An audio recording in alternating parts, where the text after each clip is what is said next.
Merhaba arkadaşlar, kanalıma hoş geldiniz. Bugün şöyle 3 renk ipim var. Bununla güzel, kolay bir model başlayacağız. İplerim bebe yünü. Orta kalınlıkta 100 gram, 250 metre uzunluğu olan iplerden. İplerime uygun kullanacağım şiş 3,5 numara. Hep birlikte başlayalım. Şöyle lastiğimi yaptım, hazırladım. Bu model için ilmek sayısı 6 ve 6'nın katları artı 5 olması gerekiyor.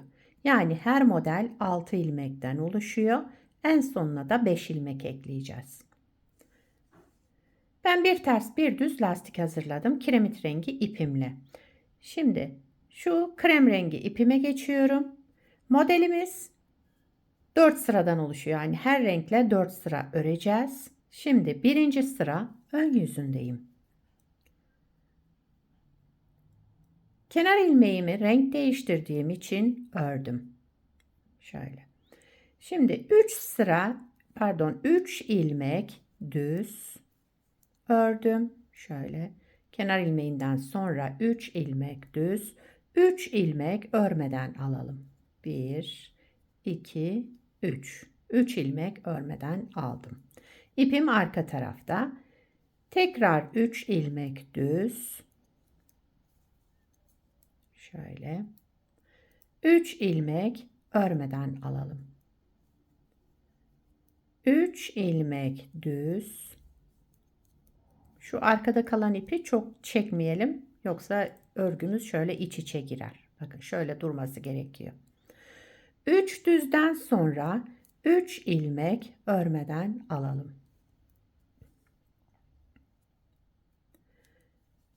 Tekrar 3 düz ilmek ördüm sıra sonunda. Daha sonra kenar ilmeğimi de ördüm.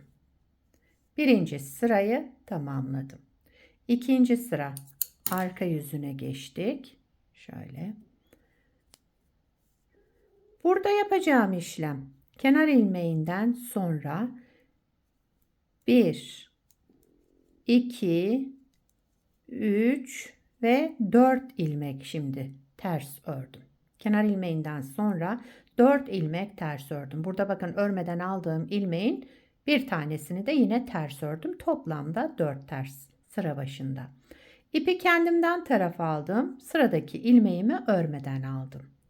Devamında yine bakın bu son kalan ilmeğimi de ördüm. 1 2 3 4 ve 5 ilmek. Aralarda 5 ilmek şimdi. Açık renk ipime geçince ördüm. Bir ilmek örmeden almış olduk. Bir öncekinin tam ortada kalan ilmeği. Bakın burada 3 ilmeğimiz var ya örmeden aldığımız. Birincisini buraya dahil ettim, ördüm. İpi kendimden tarafa aldım. Ortadaki ilmeği yine örmeden aldım. Devamındaki 5 ilmeği de yine ters olarak ördüm. Bakın 3 ilmeğe gelince birincisini ördüm. İkinci olan yani ortada olan ilmeğimi yine örmeden aldım. İpim arka kendimden tarafta olacak yani.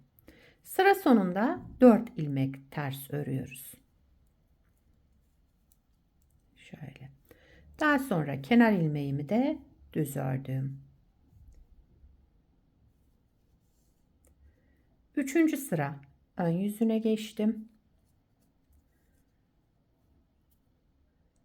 Kenar ilmeğimi örmeden aldım.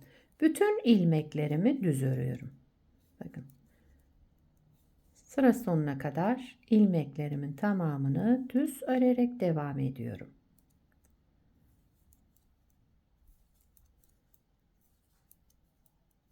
Her rengimiz 4 sıradan oluşacak. Yani isterseniz bunu 2 renk de yapabilirsiniz. Daha fazla renkler de kullanabilirsiniz. Elinizde kalan az ipleri de değerlendirmiş olursunuz. Ben bugün böyle daha canlı renkler kullanmak istedim. Evet, üçüncü sıramı da düz örerek tamamladım. Dördüncü sıra arka yüzündeyim. Kenar ilmeğinden sonra bütün ilmeklerimi ters örüyorum.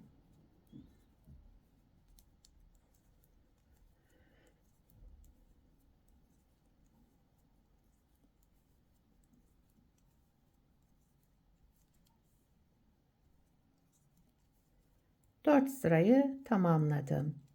Şimdi yeşil renk ipimize geçeceğiz.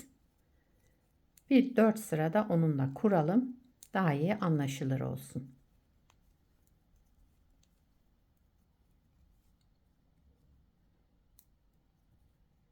Kenar ilmeğimi örmeden alıyorum. Çünkü renk değiştireceğim için. Evet. Bakın şöyle yavaş yavaş modelimiz oluştu. Hemen yeşil ipimizi de bağlayıp gelelim. Evet, yeşil ipimi bakın şöyle ördüğüm ipin üzerine bağladım. Şimdi modeli tekrar kuruyoruz. Bu defa yeşil ipimizle kuruyoruz. Birinci sıra ön yüzündeyim. İpi rengini değiştirdiğim için kenar ilmeğini ördüm. Daha sonra 3 ilmek düz ördüm. Bakın kenar ilmeğinden sonra 3 ilmek. Sıradaki 3 ilmeğimi de örmeden alıyorum şu şekilde. Modelde kaydırma yok. Bir önceki nasıl yaptıysam bunu da aynısını yapıyorum. İpim arka tarafta. Çok gergin olmasın. Şöyle. Yine 3 ilmek düz ördüm. 3 ilmek örmeden aldım. 3 ilmek düz ördüm. 3 ilmek örmeden aldım. 3 ilmek düz ördüm. Kenar ilmeğini de düz olarak ördüm. Birinci sırayı tamamladım. İkinci sıra arka yüzündeyim. Kenar ilmeğinden sonra bakın 3 tane yeşilimiz var. Bunları örelim. Ters olarak. 3 tane tersi ördüm.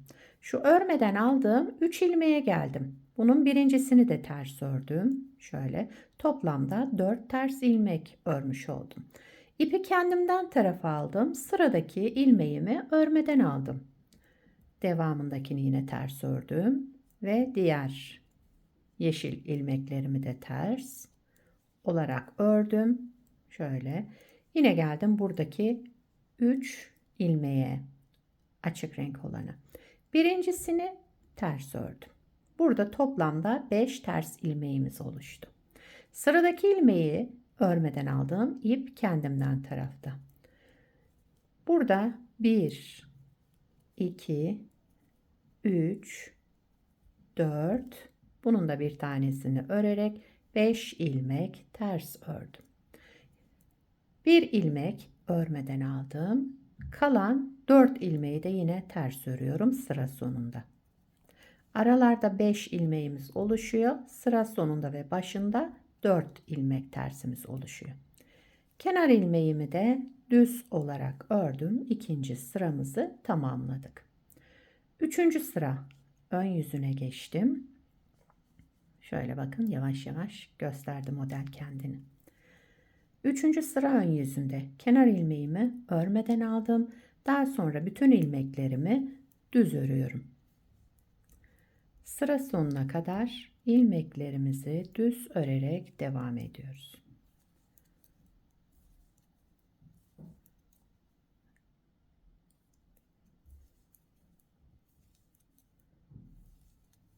Model oldukça kolay. Yeni öğrenenler bile bunu kolaylıkla yapabilirler. Dediğim gibi istediğiniz renkte yapabilirsiniz. 2 renkte kullanabilirsiniz.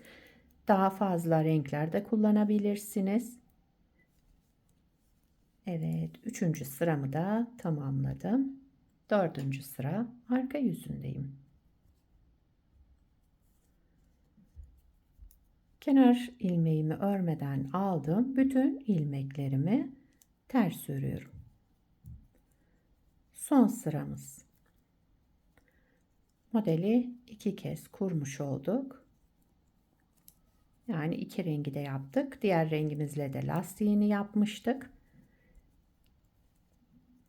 3 rengi de kullanmış oldum.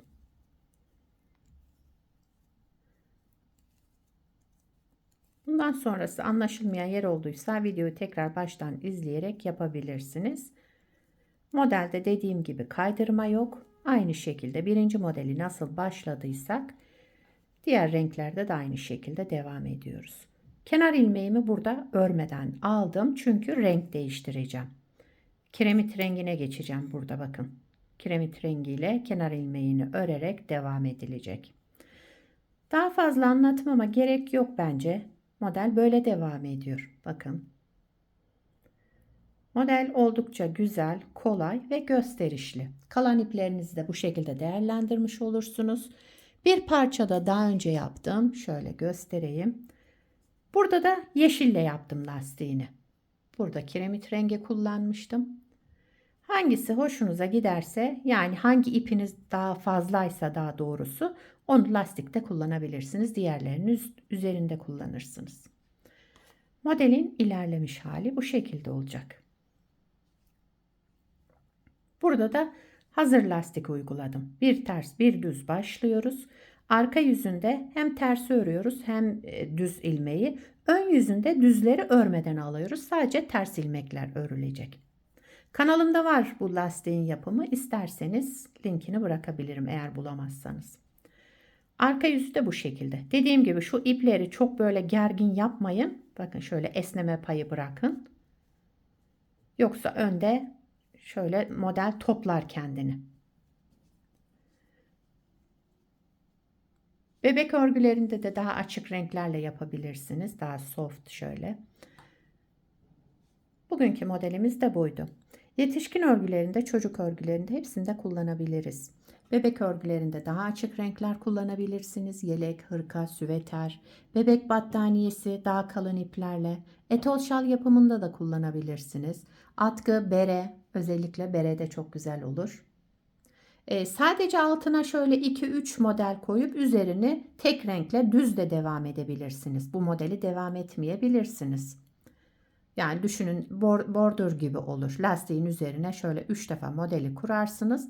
Ondan sonrasını düz örgüyle devam edebilirsiniz. Sizler de nelerde kullanacaksınız bu modeli, onları yorumlarda belirtirseniz sevinirim.